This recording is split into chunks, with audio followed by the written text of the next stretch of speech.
கோலி talk Kollywood news. என்னோட பண்ணை வீட்டை மிரட்டி வாங்கினாங்க சசிகலா குடும்பத்தினர். கங்கை அமரன் என்னோட பண்ணை வீட்டை மிரட்டி பிடுங்கிக்கிட்டாங்க சசிகலா குடும்பத்தினர்னு குற்றம் சாட்டி இருக்காரு இசையமைப்பாளரும் இயக்குனருமான கங்கை அமரன். பழைய மகாபலிபுரம் சாலையில உள்ள பையனூர்ன்ற இடத்துல 22 ஏக்கர் பரப்பளவிலான கங்கை அமரனோட பண்ணை வீட்டை சசிகலா மற்றும் அவங்களுடைய உறவினர்கள் மிரட்டி வாங்கினது பத்தி ஏற்கனவே செய்திகள் வெளியாக இருந்தது. ஜெயலலிதா சொத்து குவிப்பு வழக்குல 2வது குற்றவாளியான சசிகலா மீதான குற்றப்பத்திரிகையிலும் கங்கை அமரன் கிட்ட இருந்து அபகரித்த சொத்துக்கள் இடம்பெற்றிருக்கு.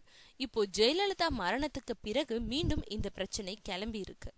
அறப்போர் இயக்கம்ன்ற அமைப்பு இந்த பிரச்சனையை கிளறி இருக்கு. கங்கை அமரனுக்கு சொந்தமான பண்ணை வீட்டை எப்படி மிரட்டி வாங்கினாங்கன்றத பத்தி வீடியோவை அந்த அமைப்பு வெளியிட்டு இருக்கு. பல கோடி ரூபாய் பெருமானம் உள்ள அந்த நிலத்தை வெறும் 13 லட்சத்துக்கு மிரட்டி வாங்கினத அறப்போர் இயக்கம் வீடியோவா அம்பலப்படுத்தி இருக்கு.